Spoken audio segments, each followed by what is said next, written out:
না না না হুমায়ুনের দাবি কি আপনার দলের আইএসসিদের সঙ্গে কথা হয়েছে? তার সঙ্গে যোগাযোগ করছে না, আমার সাথে এই ধরনের কোনো কথা হয়নি। দলের পক্ষ থেকে হুমায়ুনের সঙ্গে কি জোট করবেন আপনারা? কোনো নির্দেশনা দেয় নাই। কোন কর্মী কথা বলেছে সেটা বলতে পারবো না। আবার হতে পারে হয়তো হুমায়ুন বাবুকে এখন কর্মী সেজে টোপ দিচ্ছে কেউ। জোট করবেন আপনারা কি? না, এখন জোটের কোনো প্রশ্নই আসছে না। দেখুন, এই প্রশ্নটা আজ থেকে আমাকে 3 মাস আগে করেছিল অনেকে, যখন হুমায়ুন বাবু এই ধরনের কথা বলছিলেন। যে আমি তখনও যে কথা বলেছি আজকেও সে কথা বলছি।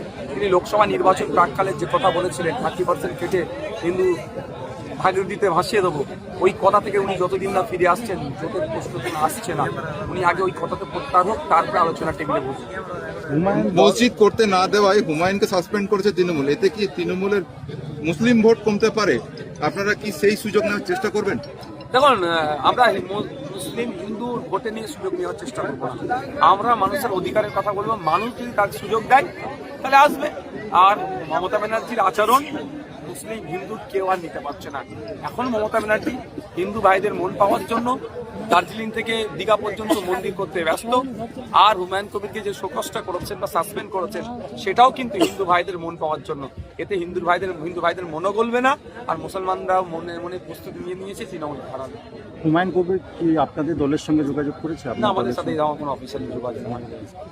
যদি আসতে চাই তাইলে আমরা অবস্থান বললাম। আগে উনি ওনার বিগত দিনে যে মন্তব্য করেছেন, সাম্প্রদায়িক মন্তব্য, যে মন্তব্য পশ্চিমবাংলার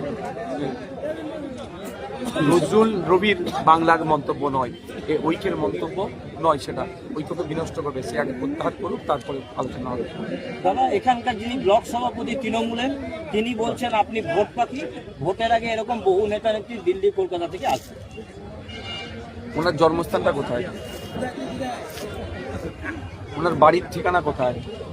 উনি কি পশ্চিমবাংলার নাগরিক না উনি কোথা থেকে উঠে এসেছেন? যদি আমরা পশ্চিমবাংলার মানুষ ইনক্লুসিভে বিশ্বাস করি, আমরা সকলকে আমরা আদর করে নিই, তাহলে আমার প্রশ্ন এটাই, আসানসোলের বর্তমানের এমপির বাড়ি কোথায়? তিনি কোথাকার? বহিরাগত? আমি পশ্চিমবাংলার নাগরিক। দেশকে স্বাধীন করতে গিয়ে আমার দেশ পুরোপুরি জীবন দিয়েছে, আমাকে বহিরাগত বলছে?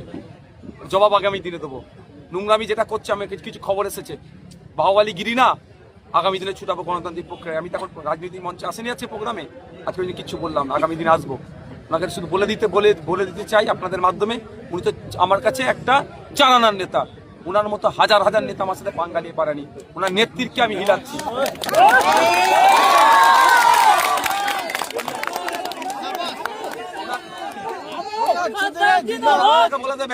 ওনাকে বলে দেবেন, বলে গিয়েছে নওশাদ সিদ্দিকী, যাও তোমার নেত্রীকে বলে দেবে নওশাদ সিদ্দিকী এসেছে, তা বলে দেবেন। উনি বলছেন বাড়াবনি তৃণমূলের গড় কোনো মতে ভাঙতে পারবে না কেউ। দেখুন, একটা কথা বলি, 2011 সালের আগে সিপিএমের কথা বলেছেন, 1977-এর আগে কংগ্রেসের কথা বলেছিলেন, এখন তৃণমূল বলছে। আগামী দিনে কেউ বলবে, মানুষ যাকে চাইবে সে আসবে। আমি এখনো পর্যন্ত ঘোষণা দিলাম না যে বারাবণীতে আমি প্রার্থী দেবো, তাতেই যদি তৃণমূলের ব্লকের নেতা ভয় পেয়ে যায়, আপনি বুঝতে পারছেন আইএসএফ কি ওষুধ দেয় যেখানে যায়।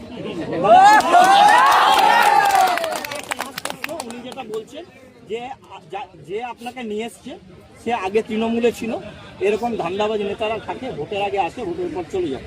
মানে একদম সত্যিকারে বলা বলে পূর্বানুভূতিকে তিনি লক্ষ্য করে বলছেন পরোক্ষভাবে। মমতা ব্যানার্জি আগে কোন দলে করতো? কংগ্রেস ছিল। এখন তিনি